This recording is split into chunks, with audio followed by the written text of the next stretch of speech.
Hi there.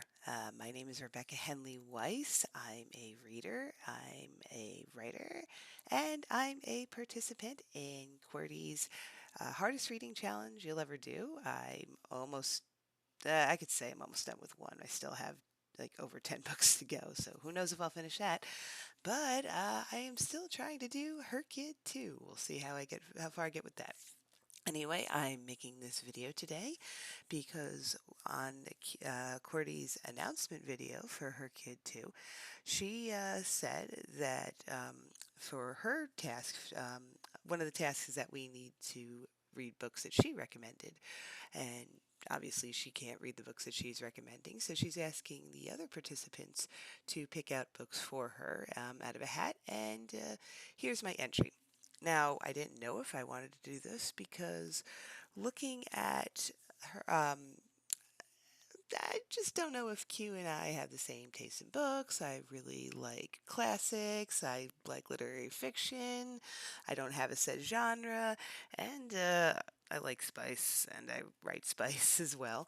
Um, and when I did look at her Goodreads, I saw that, Q, you don't like my favorite book, Two Stars for Great Expectations. I'm okay. But I did see that you like Jane Austen and that you read a lot of books related to Jane Austen. So I'm recommending another classics author who um, I think will not only satisfy your Jane Austen itch, but I know that it's really important for you to read books by LGBTQ authors. And so here's a guy who's not in that conversation as often as he should be. All right, I am recommending that you read Maurice by E.M. Forster. It's, I think, in the public domain, so there should be other editions besides this, although I like this one quite a bit. I think it's a super pretty cover. So,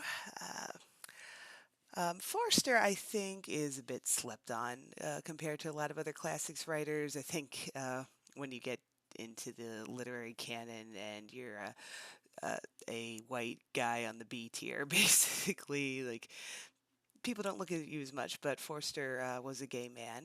He wrote 6 books, most of them during the Edwardian era, even though he lived to be a lot longer. But he spent most of his life basically on uh, the the doing speeches and advocacy circuit, but the 5 books that he did write are really well regarded. But usually people talk more about A Passage to India or Howard's End, which I actually read for Her Kid 1, along with its retelling on Beauty by Zadie Smith.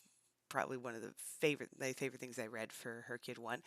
Um, so, but this Morris was actually published after his death, specifically because he was in the closet most of his life, and I mean, his friends his friends knew, but this was.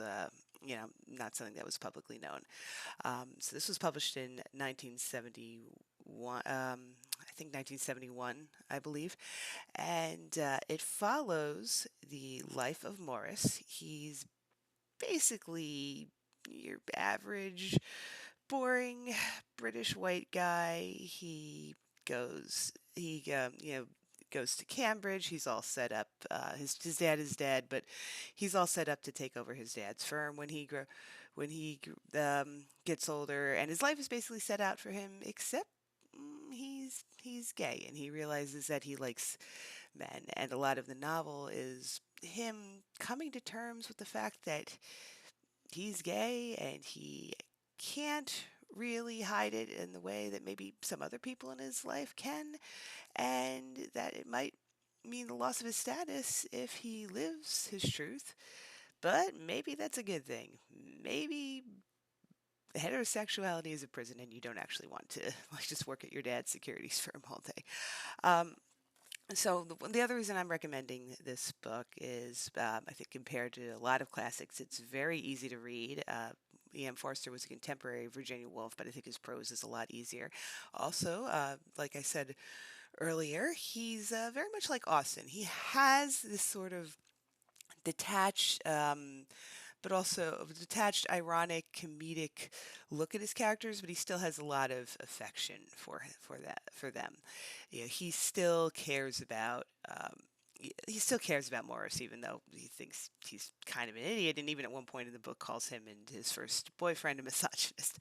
And yeah, like you see, this is a short book, 250 pages. About yeah, so this you'll knock this out if you want to read this one. All right, and if anybody else who wants to read more by Ian Forster for her kid, of course, it account for the gay category, and there was also um, a movie adaptation by the popular, the famous Merchant Ivory team. I don't love it as much as the book, but Morris's first boyfriend is played by Hugh Grant, and he kind of ends up like taking over the narrative of the movie to a point that I don't really like. But second boyfriend is played by Rupert Graves, who played Lestrade in the BBC Sherlock series. So that's a lot of fun. And that is my recommendation for what you should read in Her Kid too. I will put a link in the description below to my full review of Morris. I wrote it like 10 years ago, but it might still give some insights that you're interested in. And also, if you want to hear more about Forster, check out Spinster's Library on YouTube. She's got a lot of good takes on Forster. All right, thank you. Bye.